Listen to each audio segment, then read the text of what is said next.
CWRC meeting, regulatory committee meeting ಇತ್ತು.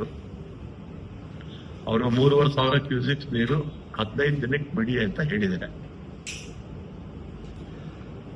ಅದರ 4 TMC ಅಷ್ಟು ನಮಗೆ ನೀರು ಬೇಕಾಗುತ್ತೆ. ಎಷ್ಟು ಬೇಕಾಗುತ್ತೆ? 4 TMC ಎಷ್ಟು ಬೇಕಾಗುತ್ತೆ. ಮುಂದಿನ 15 ದಿನ ಬಿಡಿ ಅಂತ ಹೇಳಿದ್ದಾರೆ.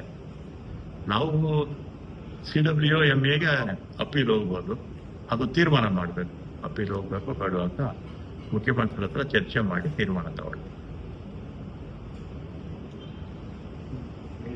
4 TMC ಅಲ್ಲ, ಲೆಕ್ಕ ಅಂದಾಜು 3.5 TMC ಇದ್ರೆ 3.5 TMC ಇಟ್ಟು 15 ದಿನ.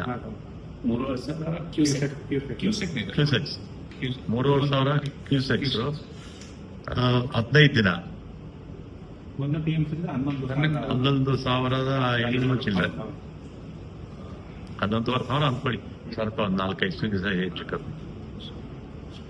3,500 ಕ್ಯೂಸೆಕ್ಸ್ 15 ದಿನ ಬಿಡಬೇಕು ಅಂತ ಅನ್ಕೊಂಡು. ಹೆಚ್ಚು ಕಮ್ಮಿ 6 TMC ಆಗುತ್ತೆ ಸರ್. ಹೆಚ್ಚು ಕಮ್ಮಿ 6 TMC ಅಂತ ಇಲ್ಲ, 4 ಚಿಲ್ಲರೆ ಆಗುತ್ತೆ. 4 ಚಿಲ್ಲರೆ ಆಗುತ್ತೆ. 1345